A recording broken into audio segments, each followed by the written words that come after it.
Welcome back to my YouTube channel. ನಾನು ನಿಮ್ಮ ಸುಷ್ಮಾ ಮಾತಾಡ್ತಾ ಇರೋದು. ಇವತ್ತಿನ ಟಾಪಿಕ್ ಬಂದು ನಿಮ್ಮ ಪರ್ಸನ್ ಕರೆಂಟ್ ಎನರ್ಜೀಸ್ ಅವರ ಥಾಟ್ಸ್ ಅವರ ಫೀಲಿಂಗ್ಸ್ ಏನಾಗಿದೆ ಅಂತ ನೋಡೋಣ. ಆ್ಯಂಡ್ ನಿಮ್ಗೆ ಏನಾದರೂ ಒಂದು ರೀಡಿಂಗಲ್ಲಿ ಯಾವುದಾದ್ರೂ ಒಂದು ಮೆಸೇಜ್ನ ಕ್ಲೇಮ್ ಮಾಡ್ಕೋಬೇಕು ಅಂದರೆ ನನ್ನ ಒಂದು ಕಮೆಂಟ್ ಸೆಕ್ಷನಲ್ಲಿ ನೀವು 111 ಅಂತ ಅಂದ್ಬಿಟ್ಟು ಟೈಪ್ ಮಾಡ್ಬೋದು. ನಾನು ರೇಟಿ ಲೆವೆಲ್ 1 ಕ್ಲಾಸಸ್ನ ತೊಗೊಳ್ತಾ ಇದ್ದೀನಿ. ನೆಕ್ಸ್ಟ್ ವೀಕ್ ಅದರ ನೆಕ್ಸ್ಟ್ ವೀಕ್ ನಿಮ್ಗೆ ಏನಾದರೂ ಎನ್ರೋಲ್ ಆಗಬೇಕು ಅಂತ ಅಂದರೆ ನಾನು ಒಂದು ವಾಟ್ಸಪ್ ನಂಬರ್ಗೆ ಕಾಲ್ ಅಥವಾ ಮೆಸೇಜ್ ಮಾಡಿ ಎನ್ರೋಲ್ ಆಗ್ಬೋದು. ಅದರ ಪ್ರೈಸ್ ಬಂದು 1100 ಆಗುತ್ತೆ. ಸೊ ನೋಡೋಣ ನಿಮ್ಮ ಎನರ್ಜಿ, ನಿಮ್ಮ ಪರ್ಸನ್ ಎನರ್ಜಿ ಎಲ್ಲ ಏನಿದೆ ಅಂತ. ಓಕೆ, 2 ಆಫ್ ಸ್ವಾರ್ಡ್ ಬರ್ತಾ ಇದೆ. 2 ಆಫ್ ಸ್ವಾರ್ಡ್ ಅಂದರೆ it's a card of confusions. Decision making capacity ಇಲ್ಲ. ಎರಡು ರಿಲೇಷನ್ಶಿಪ್ ಅಥವಾ ಎರಡು ಪರ್ಸನ್ ಅಥವಾ ಎರಡು ಸಿಚುವೇಶನ್ನ ಬ್ಯಾಲೆನ್ಸ್ ಮಾಡೋದಕ್ಕೆ ಆಗ್ತಾ ಇಲ್ಲ. ಓವರ್ಲಿ ಲೈಕ್ ಏನು ನಿಮ್ಮಿಂದ ಕೆಲವೊಂದು ವಿಚಾರಗಳನ್ನ ಮುಚ್ಚಿಡ್ತಿದ್ದಾರೆ. ಆದರೆ ಪ್ರೆಸೆಂಟಲ್ಲಿ ಈ ಪರ್ಸನ್ ಯಾವುದೇ ಒಂದು ಡಿಸಿಷನ್ ಮಾಡೋದಕ್ಕೆ ರೆಡಿಯಾಗಿಲ್ಲ ಅನ್ನೋವಂಥದ್ದು ಇಲ್ಲಿ ಕಾಣಿಸ್ತಾ ಇರೋವಂಥದ್ದು. ಆ್ಯಂಡ್ ವಿಲ್ ಸಿ ಫರ್ದರ್ ಈ ಪರ್ಸನ್ ಥಾಟ್ಸ್ ಫೀಲಿಂಗ್ಸ್ ಏನಾಗಿದೆ ಅಂತ ಅಂದ್ಬಿಟ್ಟು. ಓಕೆ, ಮತ್ತೆ ಶಫಲ್ ಮಾಡ್ತೀನಿ. Okay, ace of pentacles. Ace of pentacles ಅಂತ ಅಂದರೆ ಇಟ್ಸ್ ಅ ಕಾರ್ಡ್ ಆಫ್ ಒಂದು ಸ್ಟೇಬಲ್ ರಿಲೇಷನ್ಶಿಪ್ನ ಕೊಡಬೇಕು ಅಂತ. ನೀವಿಲ್ಲಿ ನೋಡ್ಬೋದು, ರೂಟ್ ಹೆಂಗೆ ಸ್ಟ್ರಾಂಗಾಗಿ ಬೆಳೀತಾ ಇದೆ. ಬಟ್ ಅವರು ನಿಮಗೆ ಆಫರ್ ಮಾಡಬೇಕು ಅಂತ ಇರೋದು ಒಂದು ಸ್ಟೇಬಲ್ ಕಮಿಟ್ಮೆಂಟ್, ಒಂದು ಸ್ಟೇಬಲ್ ರಿಲೇಷನ್ಶಿಪ್. ಬಟ್ ಒಳಗಡೆ ನೀವು ನೋಡಿ, ರೂಟ್ ಅಷ್ಟು ಸ್ಟ್ರಾಂಗ್ ಆಗಿಲ್ಲ. ರೂಟ್ ಇದೆ ಬಟ್ ತುಂಬ ಸ್ಟ್ರಾಂಗ್ ಆಗಿಲ್ಲ. ಅಂದರೆ ಈ ಪರ್ಸನ್ನು ಅಂದ್ಕೊಳ್ತಾರೆ ಆದರೆ ಏನೂ ಮಾಡಲ್ಲ. ಅವರು ರಿಯಾಕ್ಷನ್ ಹೆಂಗಿರುತ್ತೆ ಅಂದರೆ ಏನೋ ಚೇಂಜ್ ಮಾಡಿಬಿಡ್ಬೇಕು, ಏನೋ ಲೈಫಲ್ಲಿ ಜೊತೆಯಾಗಿದ್ಬಿಡಬೇಕು ಅಥವಾ ನಿಮ್ಮ ಹತ್ರ ಬಂದುಬಿಡಬೇಕು, ಈ ಥರದ್ದು ಒಂದು ಥಾಟ್ ಇರುತ್ತೆ. ಬಟ್ ಅದರ ರೂಟ್ ತುಂಬ ಸ್ಟ್ರಾಂಗ್ ಆಗಿಲ್ಲ. ಸೊ ಈ ಪರ್ಸನ್ ಕಮಿಟ್ಮೆಂಟ್ ಅನ್ನೋದನ್ನು ಆಫರ್ ಮಾಡೋದಕ್ಕೆ ರೆಡಿ ಇದ್ರೂ ಅವ್ರು ಯಾವಾಗ ಬೇಕಾದರೂ ನಿಮ್ಮನ್ನ ಬಿಟ್ಟು ಹೋಗ್ಬೋದು ಅನ್ನೋವಂಥದ್ದು ಕಾಣಿಸ್ತಿದೆ. ಸೊ ಈಗ ಪ್ರೆಸೆಂಟಲ್ಲಿ ಅವರ ಮೈಂಡ್ಸೆಟ್ ರೂಟ್ ಸ್ಟ್ರಾಂಗ್ ಆಗಿಲ್ಲ, ನಿಮ್ಮ ಪ್ರೀತಿ ಸ್ಟ್ರಾಂಗ್ ಆಗಿಲ್ಲ, ಆದರೆ ಬರಬೇಕು, ಮಾತಾಡಬೇಕು, ಕಮಿಟ್ಮೆಂಟ್ ಕೊಡಬೇಕು ಅನ್ನೋ ಮೈಂಡ್ಸೆಟ್ ಎಲ್ಲನೂ ಇದೆ ಅನ್ನೋವಂಥದ್ದು ಅಲ್ಲಿ ಕಾಣಿಸ್ತಾ ಇದೆ. ಆ್ಯಂಡ್ ಈ ಪರ್ಸನ್ ನೋಡಿ, 2 ಆಫ್ ಪೆಂಟಿಕಲ್ಸ್, 2 ಆಫ್ ಸ್ವಾರ್ಡ್ ಎರಡೂ ಕೂಡ ನೋಡ್ಬೋದು ನೀವು. ಎರಡು ಇಲ್ಲೂ ಎರಡಿದೆ, ಇಲ್ಲೂ ಎರಡಿದೆ. ಅಂದರೆ ಬ್ಯಾಲೆನ್ಸಿಂಗ್ ಎನರ್ಜಿ ಇಲ್ಲ. ಇವ್ರು ಯಾವುದೇ ಒಂದು ವಿಚಾರ ತೊಗೊಳ್ಳಿ ಬ್ಯಾಲೆನ್ಸ್ ಮಾಡಲ್ಲ. ನಿಮ್ಮನ್ನು ಆಗಿರಲಿ, ನಿಮ್ಮ ಲವ್, ಕೇರ್, ಅಫೆಕ್ಷನ್ನ ಆಗಿರಲಿ, ಅದನ್ನ ಇಷ್ಟಪಡ್ತಾರೆ. ಅದೇ ಯಾರೋ ಇನ್ನೊಬ್ಬರು ಅದಕ್ಕಿಂತ ಜಾಸ್ತಿ ಪ್ರೀತಿಸ್ತಾರೆ ಅಥವಾ ಅದಕ್ಕಿಂತ ಏನೋ ಬೇರೆ ಚೇಂಜಸ್ ಅವ್ರ ಜೀವನದಲ್ಲಿ ಇದೆ, ಅವ್ರೇನೋ ಇನ್ನೇನೋ ಡಿಫ್ರೆಂಟಾಗಿ ಈ ಪರ್ಸನ್ನ ಇಷ್ಟಪಡ್ಬೋದು ಅಂತ ಅಂದಿದ ತಕ್ಷಣ ಈ ಪರ್ಸನ್ ನಿಮ್ಮಿಂದ ದೂರ ಹೋಗ್ಬಿಡೋ ಅಂಥದ್ದು. ಸೊ ಈ ಪರ್ಸನ್ ಒಂದು ಸ್ವಲ್ಪ ಎಲ್ಲಿ ಇವ್ರಿಗೆ ಬೆಸ್ಟ್ ಅನಿಸುತ್ತೋ ಅಲ್ಲಿ ಜಂಪ್ ಆಗಿಬಿಡೋ ಅಂಥದ್ದು. ಅಂದರೆ ಮಾನಸಿಕವಾಗಿ ಅವರು ಚಂಚಲ ಮನಸ್ಸನ್ನು ಹೊಂದಿರೋವಂತಹ ವ್ಯಕ್ತಿಗಳು ಅಂತ ಅಂದ್ಬಿಟ್ಟು ಹೇಳ್ತೀನಿ. ಇವ್ರಿಗೆ ಒಂದು ಕ್ಲಾರಿಟಿ ಇಲ್ಲ, ಒಂದು ಡಿಸಿಷನ್ ಮೇಕಿಂಗ್ ಕೆಪಾಸಿಟಿ ಇಲ್ಲ. ಅವ್ರಿಗೆ ಯಾರನ್ನೋ ಇಷ್ಟಪಡ್ತಿದ್ದೀನಿ, ಅವ್ರನ್ನ ನಾನು ಹರ್ಟ್ ಮಾಡಿಬಿಡ್ತೀನಿ ಅನ್ನೋವಂಥ ಮೈಂಡ್ಸೆಟ್ ಇಲ್ಲ. ಸೊ ಈ ಪರ್ಸನ್ನು ನಿಮ್ಮನ್ನು ಮತ್ತು ಇನ್ನೊಬ್ಬರನ್ನ ಅಥವಾ ನಿಮ್ಮನ್ನು ಮತ್ತು ಅವರ ಫ್ಯಾಮಿಲಿನ ಅಥವಾ ನಿಮ್ಮನ್ನು ಮತ್ತು ಫಿನಾನ್ಷಿಯಲ್ನ ಯಾವುದನ್ನು ಒಟ್ಟೊಟ್ಟಿಗೆ ಹ್ಯಾಂಡಲ್ ಮಾಡೋದಕ್ಕೆ ಆಗ್ತಾ ಇಲ್ಲ.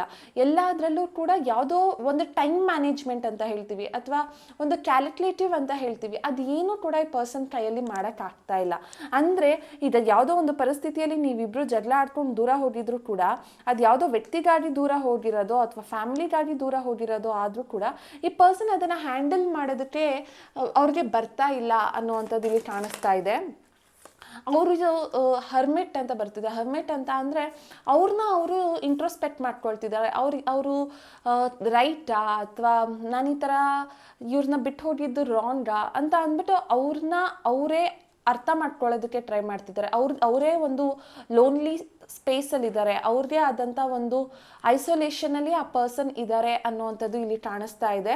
ಬಟ್ ಈ ಪರ್ಸನ್ ನಿಮಗಿಂತ ಜಾಸ್ತಿಯಾಗಿ ಅವರ ಬಗ್ಗೆ ಅವರು ಯೋಚನೆ ಮಾಡ್ತಿರೋ ಹಾಗೆ ಇಲ್ಲಿ ಕಾಣಿಸ್ತಾ ಇದೆ. Will see further. Okay,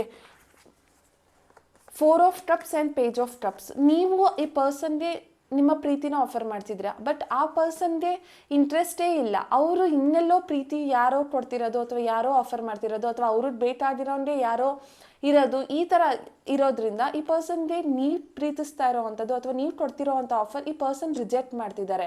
but ಈ ಪರ್ಸನ್ಗೆ ಇನ್ಯಾರೋ ಅವರ ಲೈಫಲ್ಲಿ ಇನ್ನೇನೋ ಬೆಸ್ಟ್ ಮಾಡ್ತಾ ಇದ್ರೆ ಅದ್ರ ಮೇಲೆ ಫೋಕಸ್ ಹೋಗ್ತಾ ಇದೆ. ಬಟ್ ಈ ರಿಲೇಷನ್ಶಿಪ್ಪಲ್ಲಿ ಈ ಪರ್ಸನ್ ಸ್ವಲ್ಪ ಬೋರ್ ಆಗಿದ್ದಾರೆ, ಅವ್ರಿಗೆ ಬೋರ್ಡಮ್ ಆಗಿದೆ ಅಂತ ಅಂದ್ಬಿಟ್ಟು ಹೇಳ್ತೀನಿ. And page of of cups ಅಂತ ಅಂದರೆ ನೀವು ಇಲ್ಲಿ ನೋಡ್ಬೋದು, ಈ ಪರ್ಸನ್ನು ನಿಮ್ಮ ಬಗ್ಗೆ ಯೋಚನೆ ಮಾಡ್ತಾರೆ, ಆದರೆ ಆ್ಯಕ್ಷನ್ ತೊಗೊಳೋದಕ್ಕೆ ರೆಡಿಯಾಗಿರಲ್ಲ. ಅಂದರೆ ನಿಮ್ಮ ಬಗ್ಗೆ ಅವರು ಥಿಂಕ್ ಮಾಡ್ತಿದ್ರು ಕೂಡ ಆ ಪರ್ಸನ್ಗೆ ಇಮಿಡಿಯೇಟಾಗಿ ನಿಮ್ಮ ಹತ್ರ ಬಂದು ಮಾತಾಡೋದಾಗಿರಲಿ ಅಥವಾ ನಿಮ್ಮ ಹತ್ರ ಅವರ ಫೀಲಿಂಗ್ಸ್ನ ಹೇಳ್ಕೊಳ್ಳೋದಾಗಿರಲಿ, ಈ ಥರದ್ದನ್ನು ಆ ಪರ್ಸನ್ ಇಮಿಡಿಯೇಟಾಗಿ ಯಾವುದೇ ಆ್ಯಕ್ಷನ್ ತೊಗೊಳ್ಳಲ್ಲ, ಆದರೆ ನಿಮ್ಮ ಬಗ್ಗೆ ನೆನಪಿಸ್ಕೊಳ್ತಿರ್ತಾರೆ ಅನ್ನೋವಂಥದ್ದು ಕಾಣಿಸ್ತಿದೆ. ಅವರ ಫೀಲಿಂಗ್ಸ್ ಏನಾಗಿದೆ ಅಂತ ಅಂದ್ಬಿಟ್ಟು ನೋಡೋಣ, ಅವರ ಹಿಡನ್ ಫೀಲಿಂಗ್ಸ್ ಏನು ಅಂತ ಅಂದ್ಬಿಟ್ಟು. ಓಕೆ, ಕಾರ್ಡ್ ಬಿದ್ದಿದೆ. You were the best thing in my life. Okay, ಅಂದರೆ ಅವರು ನಿಮ್ಮನ್ನ ಬಿಟ್ಟು ಹೋಗಿದ್ರು ಅಥವಾ ನೀವಿಬ್ರು ನೋ ಕಾಂಟ್ಯಾಕ್ಟ್ ಸಿಚುವೇಶನ್ಲಿದ್ರು, ಏನೇ ಆಗಿದ್ರು ಈ ಪರ್ಸನ್ನು ನಿನ್ನಷ್ಟು ಒಳ್ಳೆ ವ್ಯಕ್ತಿ ಇನ್ಯಾರೂ ಇಲ್ಲ, ನಿನ್ನಷ್ಟು ಬೆಸ್ಟ್ ಪರ್ಸನ್ ಇನ್ಯಾರೂ ಇಲ್ಲ ಅಂತ ಅಂದ್ಬಿಟ್ಟು ಈ ಪರ್ಸನ್ ಅಂದ್ಕೊಳ್ತಿದ್ದಾರೆ. ಅವರ ಜೀವನದಲ್ಲಿ ಅತಿ ಅದ್ಭುತವಾದಂತಹ ವ್ಯಕ್ತಿತ್ವನ ಹೊಂದಿರುವಂಥ ವ್ಯಕ್ತಿ ನೀವೇ. ನಿಮ್ಮಷ್ಟು ಬೆಸ್ಟ್ ಅವ್ರಿಗೆ ಇನ್ಯಾರೂ ಇಲ್ಲ, ಇನ್ನೆಲ್ಲೂ ಸಿಕ್ಕಿಲ್ಲ ಅಂತ ಅಂದ್ಬಿಟ್ಟು ಆ ಪರ್ಸನ್ ಹೇಳ್ತಾ ಇದ್ದಾರೆ. ವಿಲ್ ಸಿ ಇನ್ನು ಅವರ ಹಿಡನ್ ಫೀಲಿಂಗ್ಸ್ ಏನು ಅಂತ ಅಂದ್ಬಿಟ್ಟು. Hidden feelings. Okay, I feel you leaving me behind. ಅವ್ರಿಗೆ ಅನ್ನಿಸ್ತಿದೆ ಎಲ್ಲೋ ನೀವು ಆ ವ್ಯಕ್ತಿನ ಬಿಟ್ಬಿಡ್ತಿದ್ದೀರೇನೋ, ಆ ವ್ಯಕ್ತಿನ ನೀವೇ ಮರ್ತೋಗ್ಬಿಡ್ತಿದ್ದೀರೇನೋ, ನೀವೇ ನಿಮ್ಮ ಲೈಫಲ್ಲಿ ನೀವು ಮೂವ್ ಆನ್ ಆಗ್ತಿದ್ದೀರೇನೋ ಅಂತ ಅಂದ್ಬಿಟ್ಟು ಆ ಪರ್ಸನ್ಗೆ ಫೀಲ್ ಆಗ್ತಿದೆ. I feel you leaving me behind ಅಂದರೆ ಅವ್ರನ್ನ ನೀವೆಲ್ಲೋ ಅರ್ಥ ಮಾಡ್ಕೊಳ್ತಿಲ್ಲ ಅಥವಾ ನೀವು ಆ ವ್ಯಕ್ತಿ ಬಗ್ಗೆ ಕರೆಕ್ಟಾಗಿ ಅರ್ಥ ಮಾಡ್ಕೊಳ್ತಿಲ್ಲ ಅಂತ ಈ ಥರ ಅವ್ರಿಗೆ ನೀವೆಲ್ಲೋ ಅವರಿಂದ ದೂರ ಆಗ್ತಿದ್ದೀರಾ ಅನ್ನೋ ಅಂಥ ಫೀಲ್ ಅವ್ರಿಗೆ ಬರ್ತಾ ಇದೆ ಪ್ರೆಸೆಂಟಲ್ಲಿ ಅಂತ ಹೇಳ್ತೀನಿ. ಸೊ ಆ ಪರ್ಸನ್ಗೆ ನೀವು ಬೆಸ್ಟ್ ಅಂತ ಗೊತ್ತು, ಆದರೆ ಬರೋದಕ್ಕೆ ರೆಡಿ ಇಲ್ಲ, ಆದರೆ ನೀವು ಹೋಗೋದಕ್ಕೂ ಅವ್ರು ಬಿಡ್ತಾ ಇಲ್ಲ. ಯಾಕೆ ಅಂದರೆ ಅವ್ರಿಗೆ ನೀವು ಬೇಕು, ಐ ವಾಂಟ್ ಯು. ನೀವು ಎಷ್ಟೇ ದೂರ ಹೋಗಿ ಅವ್ರಿಗೆ ನೀವು ಬೇಕು ಅಂತ ಅನಿಸುತ್ತೆ, ಆದರೆ ಬೇಕು, ನೀವಿರಬೇಕು, ಆದರೆ ಈಗ ಕೆಲವೊಂದು ರಿಲೇಷನ್ಶಿಪ್ ಇರುತ್ತೆ ದೂರದಿಂದನೇ ಖುಷಿ ಪಡೋವಂಥ ರಿಲೇಷನ್ಶಿಪ್. ಕೆಲವೊಂದು ನೀವಿರಬೇಕು, ನೀವು ಯಾರನ್ನು ಬೇರೆಯವ್ರನ್ನ ಇಷ್ಟಪಡಬಾರ್ದು, ಬೇರೆ ಯಾರನ್ನೂ ನೀವು ಹತ್ರ ಸೇರಿಸ್ಕೋಬಾರ್ದು, ಪೊಸೆಸಿವ್ ಆಗಿರ್ತಾರೆ, ಇನ್ಸೆಕ್ಯೂರಿಟಿ ಇರುತ್ತೆ ಅವ್ರಿಗೆ, ಆದರೆ ಆ ಪರ್ಸನ್ಗೆ ನೀವು ಬೇಕು, ಆದರೆ ಅವ್ರು ನಿಮ್ಮ ಹತ್ರ ಬರಲ್ಲ. ಐ ವಾಂಟ್ ಯು, ಬಟ್ ನೀನು ಅವ್ರನ್ನ ದೂರ ಮಾಡ್ಕೋಬಾರ್ದು, ಅವ್ರು ನಿಮ್ಮನ್ನ ದೂರ ಮಾಡಿಕೊಂಡ್ರು ನೀವು ಅವರಿಂದ ದೂರ ಹೋಗಬಾರ್ದು. ಈ ಥರದ ಕ್ಯಾರೆಕ್ಟರ್ ತುಂಬ ಜಾಸ್ತಿ ಇರೋದು ಕರ್ಕಾಟಕ ರಾಶಿ, ವೃಷಭ ರಾಶಿ, ಕನ್ಯಾ ರಾಶಿ, ಮಕರ ರಾಶಿ, ತುಲಾ ರಾಶಿ, ಸಿಂಹ ರಾಶಿ ಅಂತ ಅಂದ್ಬಿಟ್ಟು ಕಾಣಿಸ್ತಿದೆ. ಅವರ ಒಂದು ಡೇಟ್ ಆಫ್ ಬರ್ತ್ ಬಂದು 2/11/22, 4, 17, 16, 26, 25 ಆಗಿರುತ್ತೆ ಆ್ಯಂಡ್ ಆಲ್ಸೋ 31. ಓಕೆ, ಸೊ ನೋಡೋಣ, ಈ ಪರ್ಸನ್ಗೆ ನೀವು ಬೇಕು, ಆದರೆ ನೀವು ಅವ್ರನ್ನ ಬಿಟ್ಟು ಹೋಗಬಾರ್ದು, ಆದರೆ ಅವ್ರು ನಿಮ್ಮನ್ನು ಚೇಸ್ ಮಾಡೋದಕ್ಕೆ ರೆಡಿಯಾಗಿಲ್ಲ. ಓಕೆ, ಸೊ ಈ ಪರ್ಸನ್ಗೆ ಗೈಡೆನ್ಸ್ ಏನು ನೀವು ಏನು ಮಾಡಬೇಕು, ಈ ಪರ್ಸನ್ ಈ ಥರ ಇದ್ದಾರಲ್ಲ ಅಂತ ಅಂದ್ಬಿಟ್ಟು. ಓಕೆ, 2 ಆಫ್ ಕಪ್ಸ್ ಬರ್ತಿದೆ. ಯಾರೆಲ್ಲ ಈ ಪರ್ಸನ್ಗೆ ವೆಯ್ಟ್ ಮಾಡ್ತಾ ಇದ್ದೀರಾ, ಇನ್ನು ವೆಯ್ಟ್ ಮಾಡ್ಬೋದು, ಬಿಕಾಸ್ ಈ ಪರ್ಸನ್ ನಿಮ್ಮನ್ನ ಮೀಟ್ ಮಾಡುವಂಥ ಸಾಧ್ಯತೆ ಇದೆ. ಅವ್ರು ನಿಮ್ಮ ಲೈಫಲ್ಲಿ ವಾಪಸ್ ಕಮ್ ಬ್ಯಾಕ್ ಮಾಡುವಂತಹ ಸಾಧ್ಯತೆ ಇದೆ. ನೀವು ಎಷ್ಟು ಪ್ರೀತಿ ಕೊಡ್ತೀರೋ ಆ ಪರ್ಸನ್ ಅಷ್ಟೇ ಪ್ರೀತಿ ನಿಮಗೆ ಕೊಡ್ತಾರೆ.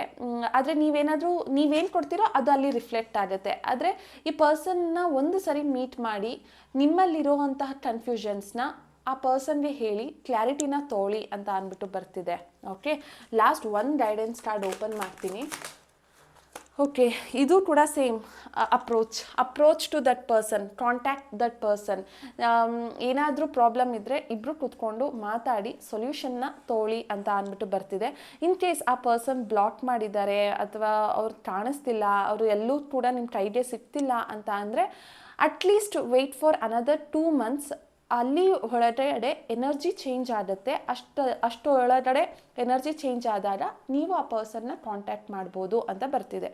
ಓಕೆ, ಸೊ ಸ್ವಲ್ಪ ತಾಳ್ಮೆ ಇರಬೇಕು, ತುಂಬ ಬೇಜಾರು ಮಾಡ್ಕೋಬೇಡಿ, ಪೇಷನ್ಸಿಂದ ಇರಿ, ಎಲ್ಲನೂ ಸಾರ್ಟ್ ಔಟ್ ಆಗುತ್ತೆ. ಯಾಕೆ ಅಂದರೆ ಆ ಪರ್ಸನ್ ಐಸೋಲೇಟ್ ಆಗಿದ್ದಾರೆ, ಅವ್ರನ್ನ ಅರ್ಥ ಮಾಡ್ಕೊಳ್ಳೋದಕ್ಕೆ ಟ್ರೈ ಮಾಡ್ತಿದ್ದಾರೆ.